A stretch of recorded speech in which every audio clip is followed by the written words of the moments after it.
A&B Properties is Quincy's largest apartment rental company with hundreds of units available. They offer short-term and long-term rentals with 1 up to 4 bedroom apartments. A&B Properties meets the needs of its tenants with care, compassion, and a quality of service that exceeds expectations. A&B Properties also has a convenient tenant app for you to do your payments or make repair requests. Give them a call today. A&B Properties, 217-919-8080, Quincy.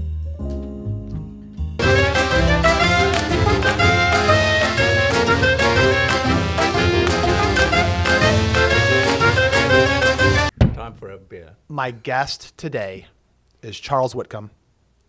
Thank you for coming on, Frankie Say. You're welcome. Do you remember when we met? I do. I think it was just before we got together on the set of Full Frame, Chris Kelly's movie. Yeah.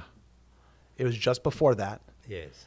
And Chris and Victoria said, so Frank, you're going to meet this guy, and he's going to be the bad guy in the movie.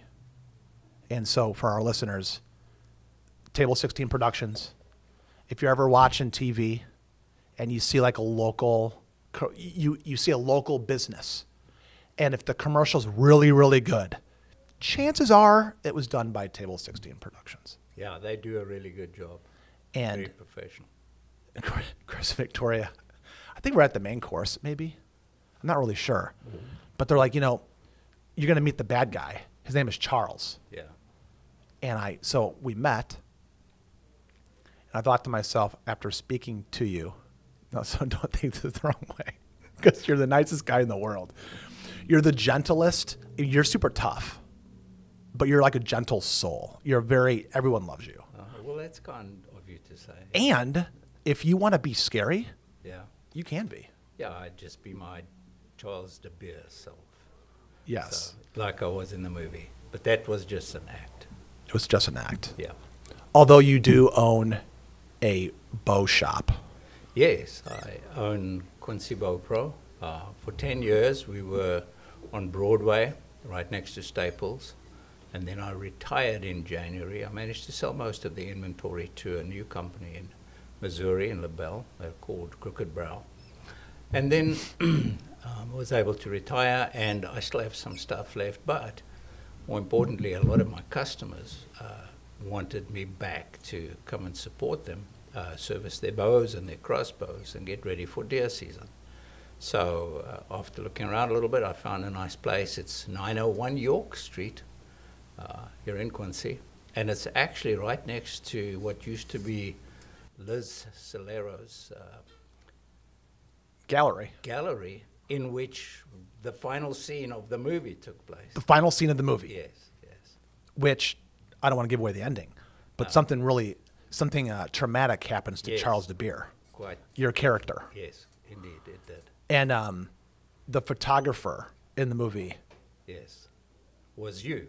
Was me. Yes. And so my character shot your character. Yes. Actually, no. No? Somebody else shot my character. Who was it? That was Jeff Baird. That's right. Yeah. Elvis. Yes, Elvis. Jeff Baird's character. Yes. Shot de Beer. Yes. Okay, so you said that you've retired.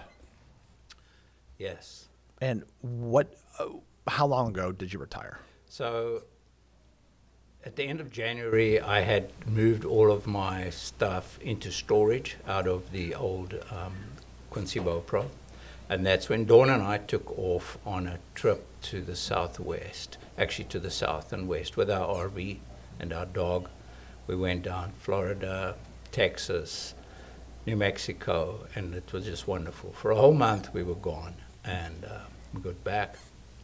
Then I had a trip to South Africa to go and do some hunting with my son and some British guys who we were friends of his, and then also 2 guys from here, from Quincy. In South Africa? Yeah, went to South Africa with us to hunt. How long were you there? We were there, I was there for a month on basically 3 different hunting expeditions. They're a week long each, but also visiting my family. So. when was the last time? So obviously you're originally from South Africa, originally. Correct. That's But where I can you grew up. give me, so I know a lot about your history from what you've told me over the years, but I don't have it exactly, and I couldn't tell somebody else the story. Yeah. Do you mind taking me through a little bit about your history, about kind of, you don't have to tell me when you were born, but you don't have to tell me like the name of the hospital or who the Well, doctor was. I was born in the olden days, back when all photographs were black and white. I was born in Hillbrow, Johannesburg, which was like a really cool place, a bit like one of those bohemian neighborhoods in New York or any great city you can think of. But my parents, after a year, moved to Pretoria because that's where my dad was going to be working. My brother, who was born a year later, he got polio when he was 1 year old. So I went back to South Africa this year, at the beginning of the year, because he had contracted pancreatic cancer and he passed away. But I went to go and see him. So actually this year I have made 2 trips to South Africa, and I'll be making a third in December because we're going to visit the family for Christmas in Cape Town. And Cape Town's a beautiful city. Anyhow, backtracking to my youth, I grew up in Pretoria. My dad was a school principal. I went to that same school. I hated school from the day I set foot there until the day I left it. Even though your dad was the principal? Yeah, school for me was not it. I would much rather read an encyclopedia than go to school. Well, what was the problem? I just hated being cooped up and being bored out of my skull. you know. Sure. And this is in Pretoria? Yes. One day there was a substitute teacher. This was still in grade school. And I was leaning on the desk and sighing. And she said, "Don't act so bored." And I said, "Man, what does that mean, bored?" And I sighed again. So then she explained to me that my actions were being bored. How old were you? That was 7th grade. So what was I, 12, 11? Okay. Yeah. Do you remember her name? No. Do you remember the names of your teachers? I remember the teacher 2 years prior, Mrs. Doherty. She was a Scottish old lady, and she was as strict as all get up. And she would wrap your knuckles with an 18-inch ruler, one of those wide rulers, you know. Okay. If you didn't pay attention. Or Was would she- pull your ears. She would what? Pull your ear if you weren't listening. Really? Yeah, teachers did that in those days. Maybe that's why we're so well behaved nowadays. Yeah. Well, yeah, you guys are well behaved. Yeah. The people that, after they stopped pulling ears, everything went to crap. Stop pulling ears, stop hitting the kids with the ruler. So, but she wasn't a nun? No, but she Okay. could have been one. She had that mentality. Okay. You know. Interesting. So what was that like? So was your dad the principal Of the high school. of the high school? Yeah. And you went to that high school? Yes, Reluctantly? very reluctantly. He was also my teacher at some stage. He was a physics teacher, so he understood. He was a scientist, a biologist. He was a brilliant man, a lovely man. He was really a great, great person. So in high school, is this still in Pretoria? Yes. So like the evolution, you went from Johannesburg to Pretoria. Yeah, I went to Pretoria when I was 1 year old. Okay. Yeah, so. And so in high school, what is high school like so okay, real quick. I am not a South African, like the continent of Africa is a massive continent. Yes, it's huge. And I think it's misrepresented on globes and maps. They make it look, The globe, actually, if you look at each continent and look around the corners and spin the globe, they're actually the right sizes. They are. But on a Mercator projection, which is the flattened out map, the further you get away from the equator, the bigger the continents and islands appear to be, because they're flattened out. So it's Like- an incorrect representation. like Greenland, for example. Yes, yes. Greenland is artificially made to look way bigger than it actually is. Correct. But when you put it On a globe, on a globe, it shrinks it's down. the right size, yeah. But so So is Pretoria, so can you explain just for those who don't know the geography, yeah, where South Africa is its own country? Correct. So Africa is the continent, just like North America is the continent, which is made up of Canada, USA, Mexico. So Africa is made up of all the countries. Egypt, Niger, and then as you move down, the central Congo and Botswana and Mozambique, Zimbabwe, Zambia, and South Africa right at the bottom. And Johannesburg and Pretoria. Johannesburg and Pretoria are in the northern third of the country.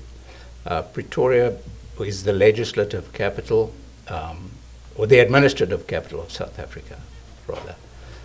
Johannesburg is just 35 miles south of that, and that's where all the money gets made in the country, because that's on the gold reef, the Great Witwatersrand, as it's called, which means the reef of white waters in Afrikaans. And a lot of people, including myself, I remember talking to you a while back. Johannesburg, Pretoria, these are not small. No, these are not. huge. These are massive cities. Do Millions you know and millions of people? Yeah, each city?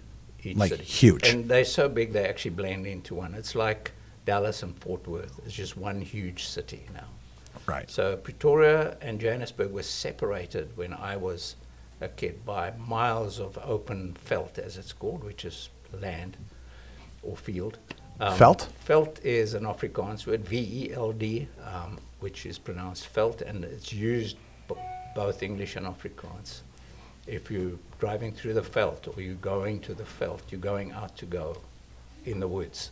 I love that. It's the equivalent of the woods out here. Yeah. Yeah, interesting. So, like, if you live up in like a city in the Midwest, like Chicago, they call it the woods Yes. or the forest. Yes. And I notice in places in Missouri, they'll call it the timber, Yeah. things like that. But where you're from, it's called the veld. The veld. Yeah. Okay. What is it like going to high school? What was your high school like? Tell me about your experience there. It's very institutionalized, I guess, is that, if that's the correct word. Everyone wears a uniform, so there's not a competition to be cooler than the other kid. In the public schools? Yeah, everyone wears a school uniform, so nobody spends any more than anybody else on a school uniform.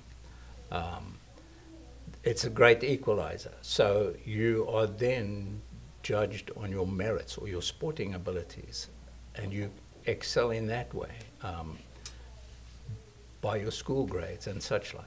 Whereas I think in many countries where school uniforms are not in use, kids are often, they climb the social ladder by the way they look, by the way they dress, by Yes. the friends they hang out with. Well, obviously in our schools, it was also, you also grouped and judged, if I can call it that, or promoted by the friends you kept. I was a super nerd, and I hung out with a couple of other nerds. My best friend was Noel Evans, and he had a fiercely bad breath, and his nickname was Barker Evans, because he was like barking at you. But he and I were best buddies, and we was hung out together.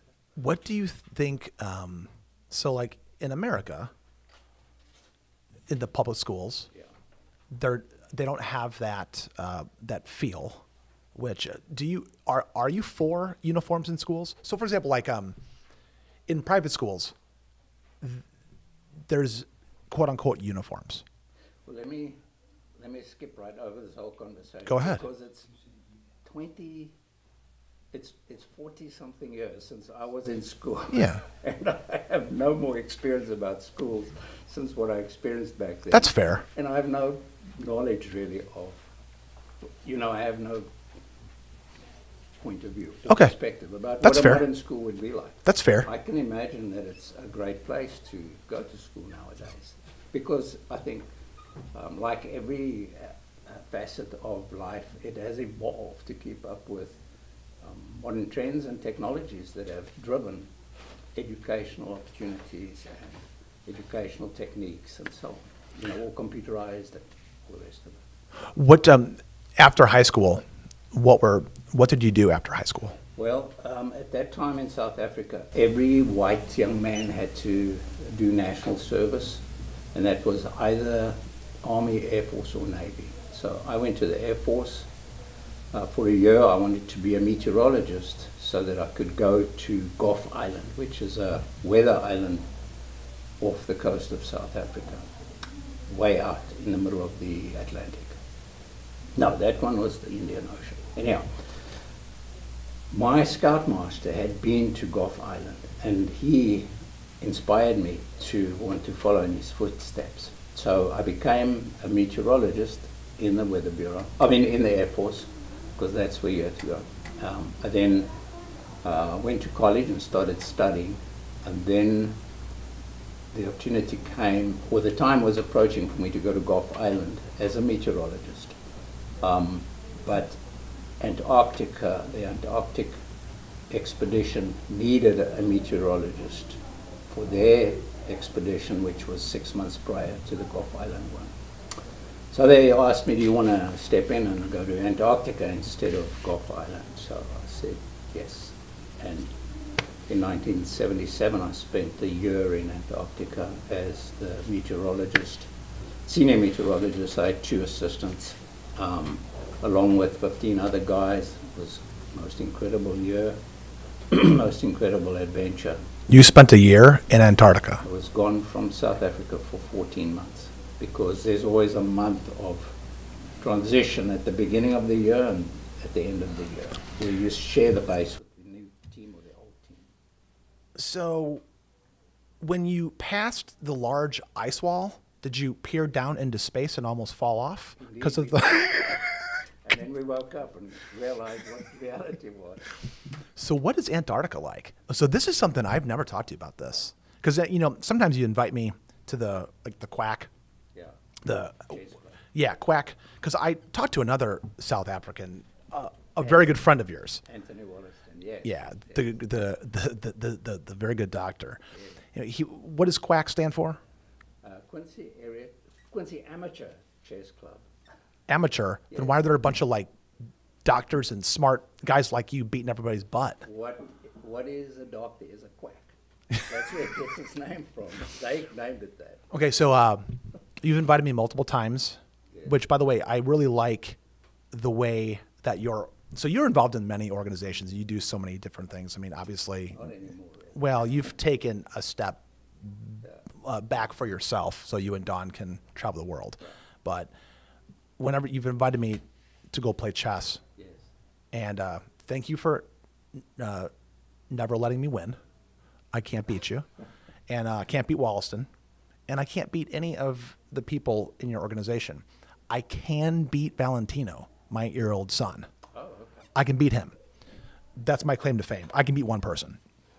But anyway, which, by the way, my kids play chess only because a long time ago, when I was playing with the Quacks, Right. we were playing and I was just getting beat down by everybody. And I thought to myself, I should probably get a chessboard. And so I bought a similar chessboard that I think Wollaston or somebody, it wasn't Wollaston, it was somebody else. Anyway, I went to go buy a chessboard and I gave it to one of my kids. And so they started fighting over it. Oh, yeah. And so I made them learn the moves. So 2 out of my 3 kids can play chess. Now, they know the moves. But it's because of that org that when you started inviting me, because I don't think I would have introduced that to them until later. So thank you for inspiring me to do that. I'm the least accomplished of the chess club members, and we get together on Thursday evenings at Rathskeller. We're going to get back to Antarctica in a second, but real quick, who is the best, and this is controversial, we've got to be really careful, who's the best chess player right now in your organization?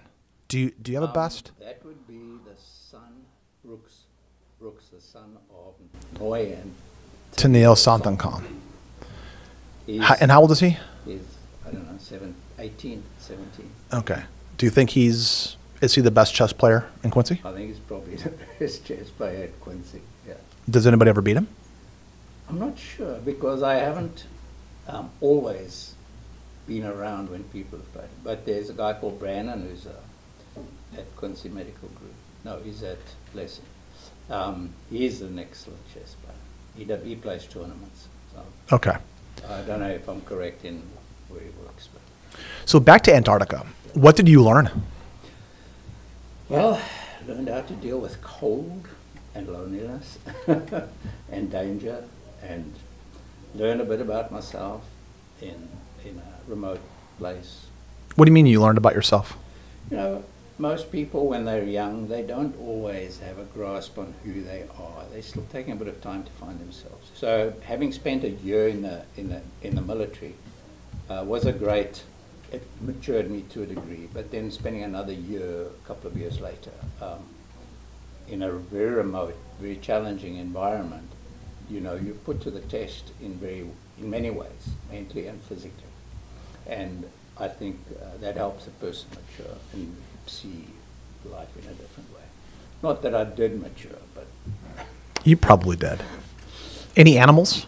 Weddell seals, penguins, and skuas, which are like an ocean-going vulture. Okay. They're big, big seagulls. Have you ever seen those?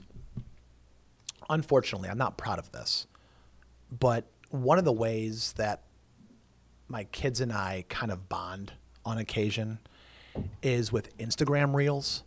Okay, so what'll happen is Instagram in my house is a very big deal, and that's probably not a good thing. But we rarely limit their flat screen, their smartphone usage, because we're trying to really ground them into the earth and like not be so much with like the blue light coming in their eyes. Right. But I don't know if you've ever seen this in Instagram reels. You ever seen where there's like these big glacial ice shelves where you've got a seal on top of a big piece of ice and the killer whales. Yes, they make a wave and they wash the seal right off, and then Is that in Antarctica or is that up north? Where is that? it's anywhere that you'll find ice floes and seals on them. But it's a learned activity. It's like off the coast of, I think, Patagonia, where killer whales actually rush the shore and grab seals off the beach.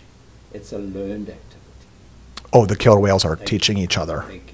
By living in a pod that actually does it, the younger whales learn how to do it. That's phenomenal. I feel like they're very smart. Yes, they are. One of the smartest mammals, because they're mammals, I think. I've never seen a killer whale hunting, but I would imagine it'd be spectacular. Did you see anything, did anything shock you in Antarctica? I mean, how far did you go in? I mean, did you stay kind of near the water? Well, we were about 10 miles in from the ice edge, which is where the last ice shelf breaks off. You know, where the floating icebergs break off. They always leave a sharp edge. Every summer, the ice breaks off and drifts away, and during the course of the year, the ice sheet flows off the continent onto the ocean and spreads out. And Okay. so I think it was shocking how easy it would have been to die there. On 3 different occasions, I narrowly escaped death by accident. Can you talk about one of them? We were jacking up we call them stellacea. It's like a big bed, a big steel bed, about the size of a truck.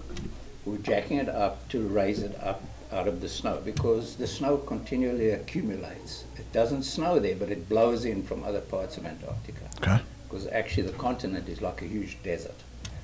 But the blowing ice actually accumulates behind everything, just like you would have those snow fences in Wyoming and Montana. Okay. But here it accumulates naturally. So everything that's above the surface has to be raised continuously. You have to raise it about 6 foot to 8 foot a year to keep it accessible. And they put pilings down, or they are on pilings, so you have to add new pilings and then jack them up. And one day we were doing this, and one of these, I had just been underneath it, slipped underneath and climbed back out, and as I climbed out, this thing collapsed. I would have been pancaked if I'd been there. How much weight are we talking? Many, many, many tons. Holy moly.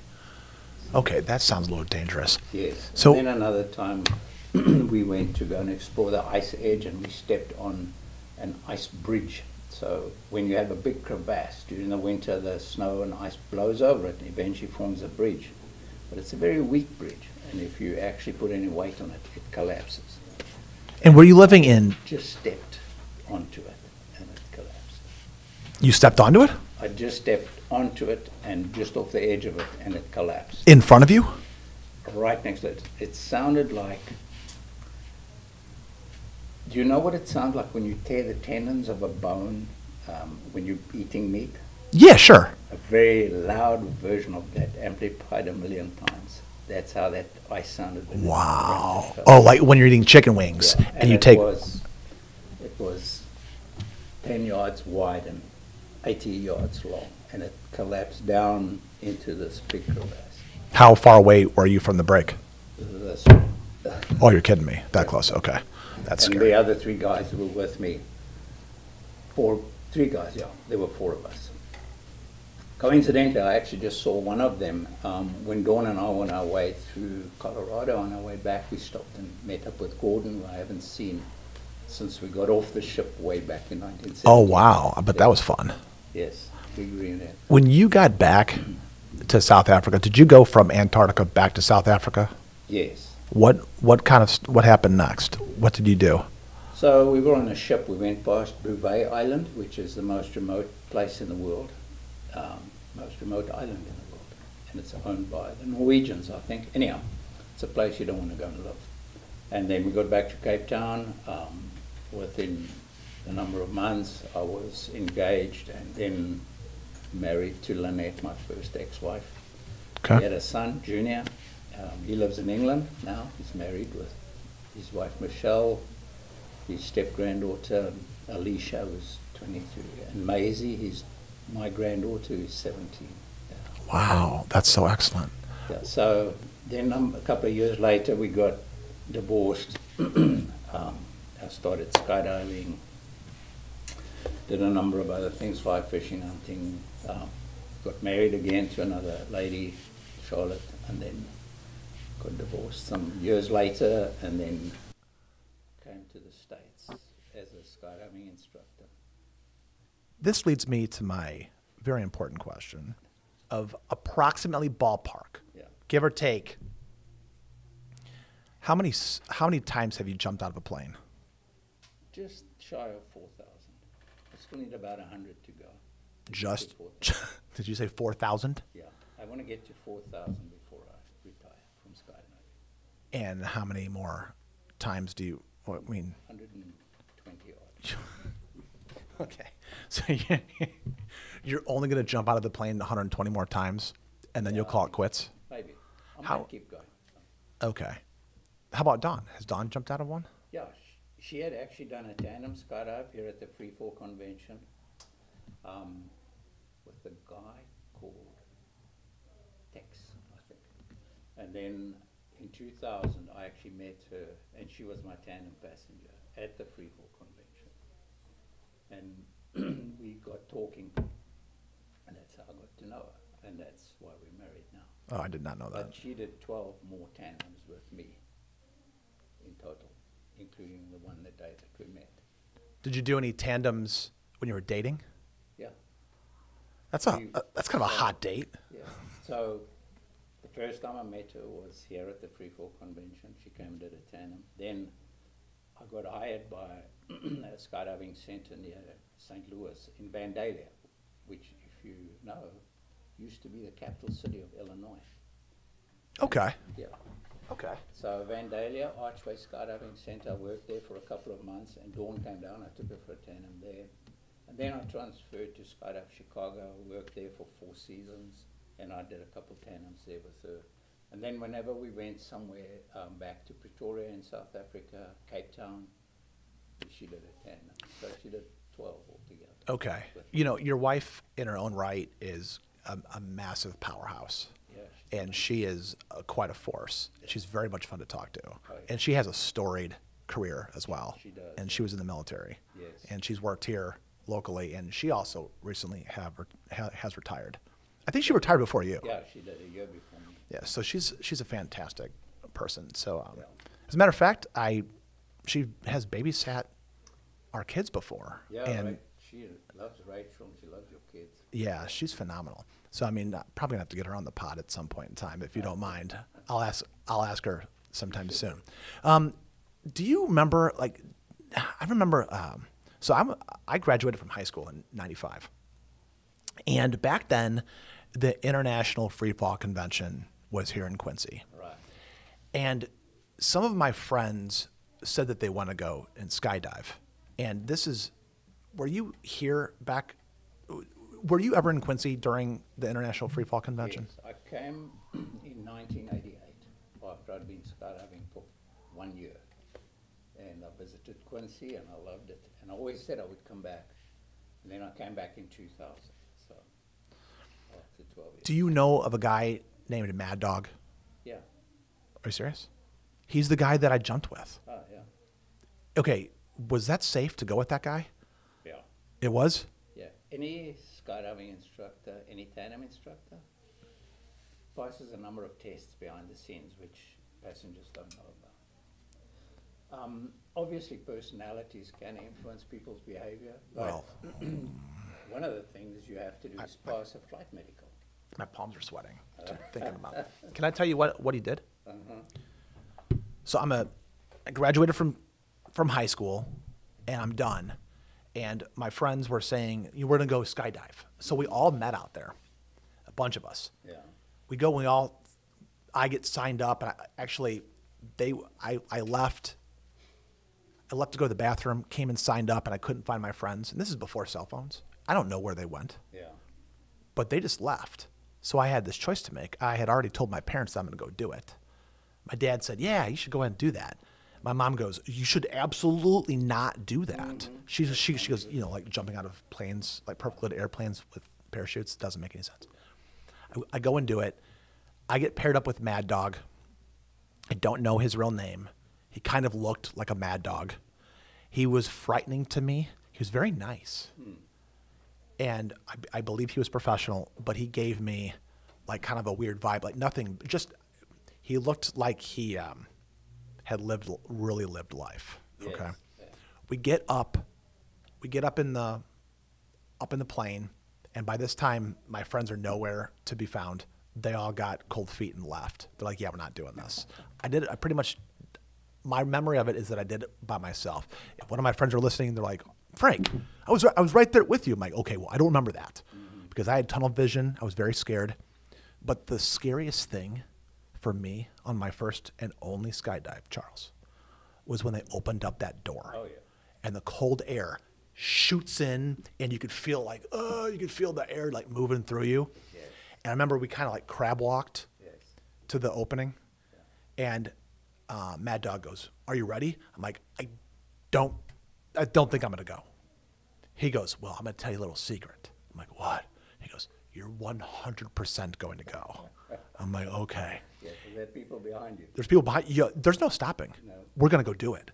It was very scary. I was very proud of myself when we were falling, and then the chute. I was more afraid when the chute opened than falling through the air. Mm-hmm. There's a split second where I was falling through the air, and did I reach terminal velocity or no? Yes. I did. Yes. There was a split second in which I didn't really care what happened. And then when the chute, opened and we were like safe, Yeah. that's when the fear set in again. So it went from, is this a normal phenomenon where a beginner is scared, then not scared at all, and then scared again? Yeah. Kind of hanging. So Hanging everybody like this. reacts differently. Some people are not scared at all through the whole process. Other people are scared mindless, but they are putting on a show. They don't want to appear scared. Some people pass out. Some people get sick and throw up. Have you ever had anybody like puke during it? It's easy. You just put your elbow over their head and you turn the parachute that way, and while you're spinning, it helps them puke, and it flies off in the opposite direction.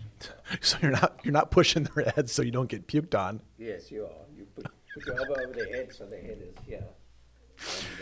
Is it more of like a down motion? No. Just a gentle sideways movement. Because I don't even think that's legal in MMA. I don't think you can do a full 90 straight elbow. No, I don't think. somebody. Yeah, I don't think you can do that. So you just like, okay. Have you ever had any really bad like situations with newcomers and like tandems? Like, I've had a couple of people who, to put it politely try to kill me, but the training is such that you know what to do. It's called a side spin. So if somebody puts their legs out in front of them and their arms, they create a propeller effect, and you very quickly go into a spin on your side. And it can be fatal if you don't take action. So with tandem jumping, you use a drogue parachute to slow you down. So a normal single person falls at 120 miles per hour. That's terminal velocity. So two people sandwiched together in a tandem will fall 180 miles per hour. So they use a little round parachute about this big to slow you down to 120. So when the parachute opens, it's not such a hard jerk. So as you leave the plane, the instructor is supposed to put out the drogue, and that helps keep you upright and falling straight down. But if you delay putting the drogue out, you can start doing a side spin, and then you can lose consciousness very quickly, within 3 seconds, if you start spinning. In the early days of tandem skydiving, there were a number of double fatalities because of that. So they analyzed video of what happened, and they figured out very quickly what the cause was, and they trained the instructors how to overcome that very quickly. Then, in addition, in the late 1980s, they brought out little computer devices called automatic activation devices, and every tandem parachute had to be fitted with one of those. And that automatically deploys the reserve parachute when you fall through a certain altitude at a certain speed. Okay. So then it became much safer. Interesting. Okay, so this person or persons that maybe try to kill you, did you go into a side spin with any of them? Yes. A couple times. Yeah. And what did you have to do? I mean, did you have to knock them out? Did you have to? No, you have trained them. You've already taught them what they're supposed to do. Now they haven't done it, so all you do is you wrap your legs around them, pull their legs backwards, and take their wrists and pull their wrists backwards into an arch, and then you naturally start going belly down. In which case you can then put the drogue down. But the other thing is also, with experience, as you become a more experienced tandem instructor, you are able to feel what the passenger's body is doing and react accordingly. So eventually you don't have that problem anymore. You're always aware of it, ready for it, but you...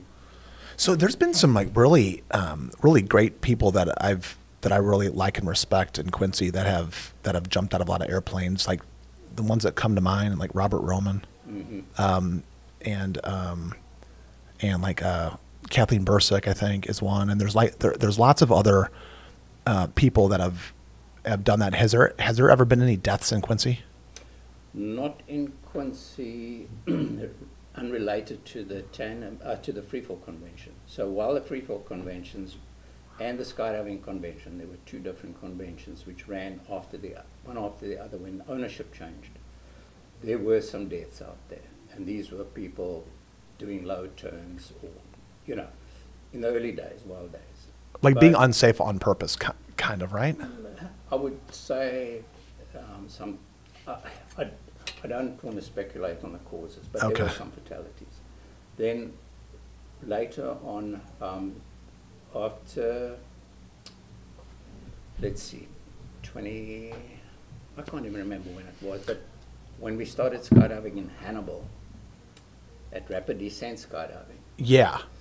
We had a twin beach aircraft, and that plane was flying at Taylorville at Mid-America Sport Parachute Club, and the plane stalled, and then it went into a dive from which the pilot could not recover, and that plane crashed, killing the pilot. So that's the only fatality that I can directly associate with. Should the World Freefall Convention, should it come back to Quincy? No. No? It would never be the same.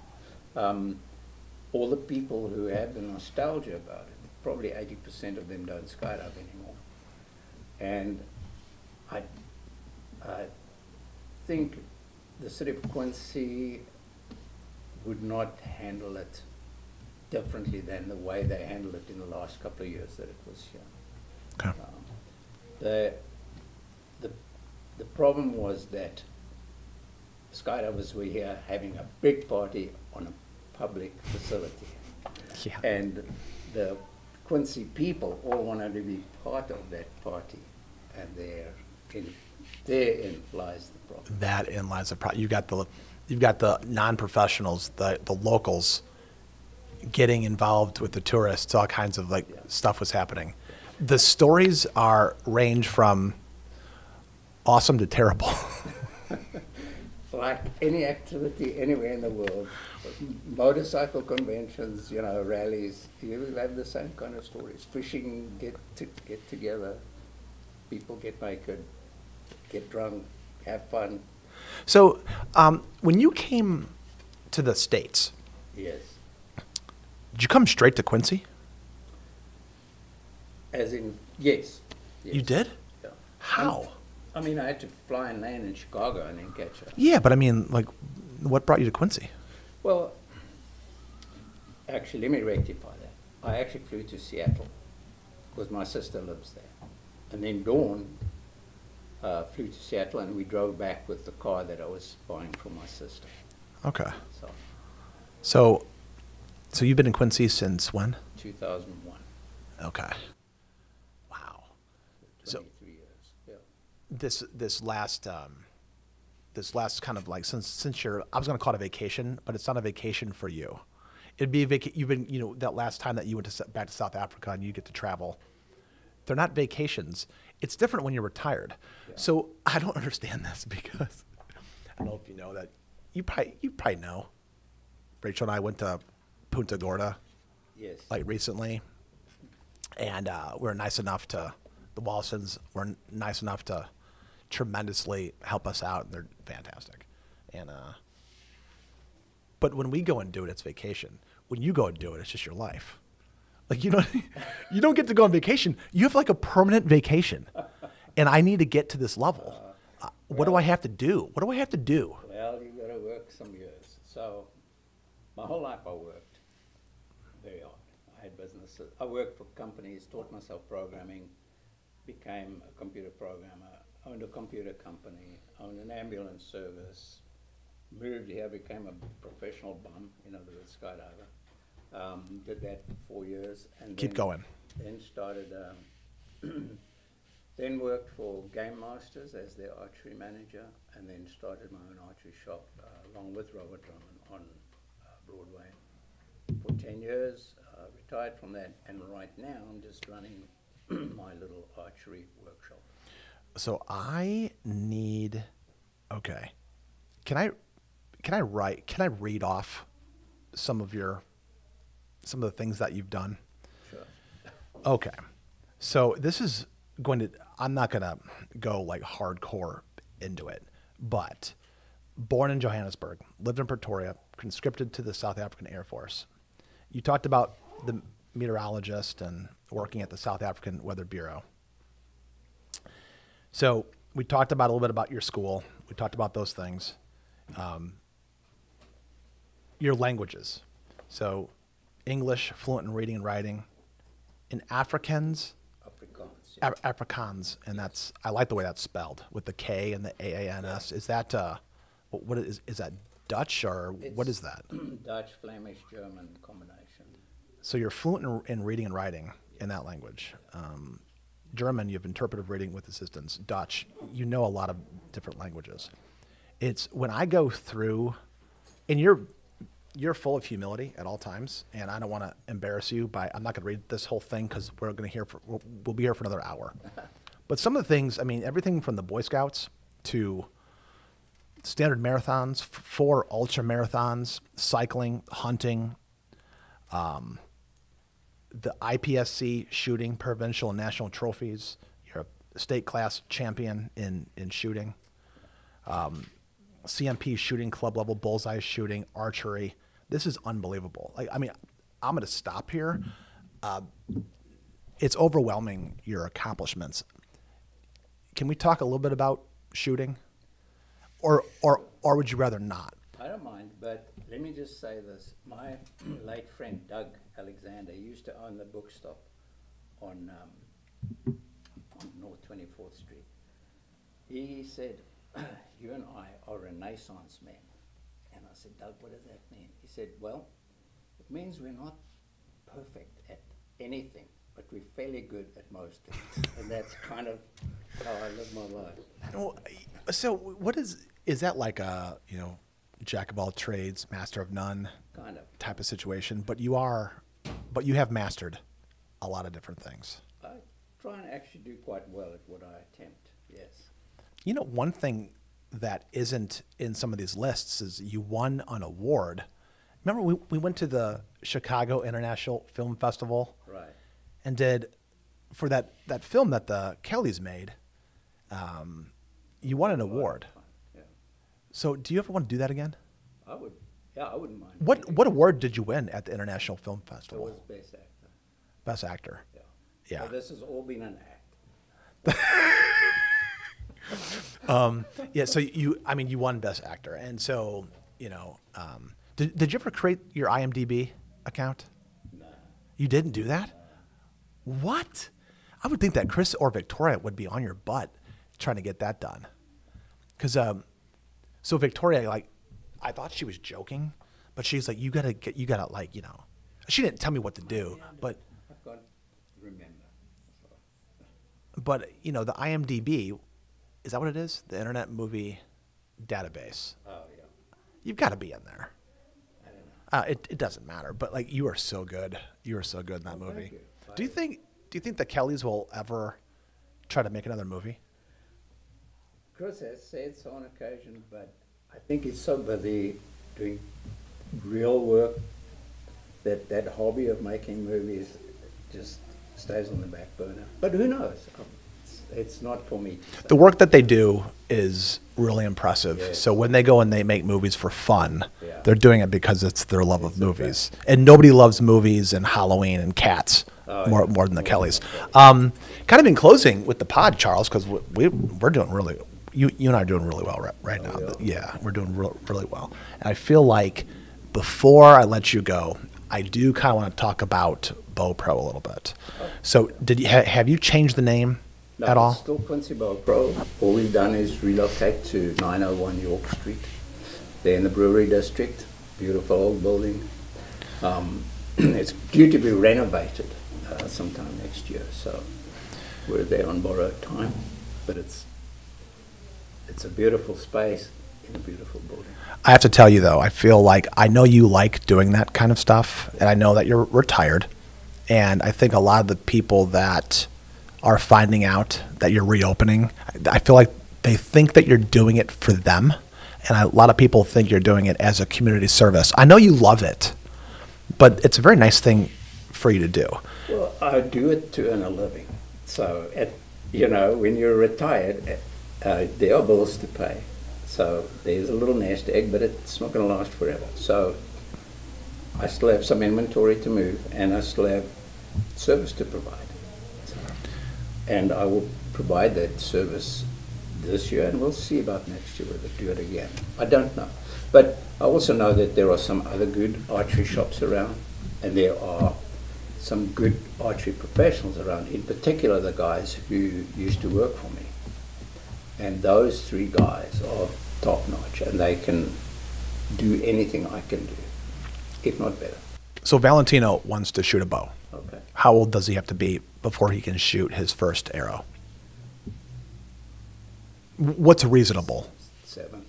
7? Oh boy. I hope Valentino doesn't hear this pod. No, because I told him you have to be like, yeah. You have to be 10 years old. Well, when can I drive a car? 15. When can I drive this golf cart, Dad? 11. When I always push it out yeah. because if I tell him he can do everything now, that's not. He's been asking about shooting an arrow since he was 5. He watched Robin Hood, and then ever since then, like Robin Hood the cartoon, like the 1977 Disney version of Robin Hood. And I think that the old country singer Roger Miller is in that cartoon. But so you're saying 7, so an 8-year-old boy or girl can shoot an arrow around this time, around 7, 8 years old. And it would be just a simple kind of stick and string bow, as we call them, a recurve or a long bow. And it would be something that they would just learn to use instinctively, rather than a compound bow, which is more difficult to handle for a small person. What age, or is there an age or a stature? Is there a strength element to using a compound bow? There's a point below which a compound bow will actually fall apart before you can turn it any lower. So yeah, it depends on. There's not really a hard line. I mean, an archery technician could make any youth bow work for even a small kid, but there's a point at which the kid can't hold the bow up. It's too heavy. Well, yeah. So I'm left-handed, so holding it up like this and pulling. Correct. Pulling back. I mean, you have to have some type of like little bit. power in your deltoids. Yes. And there's also a level below which they just don't get it. You know, they draw it this far and they just don't understand you've got to keep going. So there's also, you don't want to put them off. So it's better to have them wait until you're physically they're ready. So what is reasonable though? So anyone who's listening to the pod and thinks to themselves, oh boy, like, you know, my son, my daughter really wants to shoot a bow and arrow. So like 10, 11, 12, I mean, so your hours are when? So at this location, I'm closed on Sundays and Mondays, but the other 5 days of the week, I'm there from noon till 6, every afternoon, every evening. Okay. And, you know, if somebody has a desire to have their child start doing archery, they could come and see me, and I hope I can give them good advice. Yeah. Excellent. All right. Well, is there a way for them to find you? Is there like a A phone number. a phone number? What's the phone number? Well, they can look on they can look on social media. Okay. And phone number, they can call 222-2222, which is all twos in the Quincy area code, so it's 217-222-2222. And then when the answering machine gives them the options, they press 3. Boom. That'll ring through to me, or they can leave a message. Thank you so much for coming on the pod. This is it. We did it. I'm so glad. I remember talking to you a long time ago, and you were going on when you were retiring, and I was bothering you. Remember, I was bothering you months ago. I feel like I was. Like, please, like, well, I'm gonna be across the country. I'm like, okay, well, and then you come back, and then I could have got you on, and then Well, you did. I'm there. yeah, and then you were I so was in Tennessee, in Asheville yesterday morning. yeah, you are all over the place. Thank you so much for coming on. You're a good friend, and you're an awesome guy. Well, thank you, Frankie. You're just as awesome.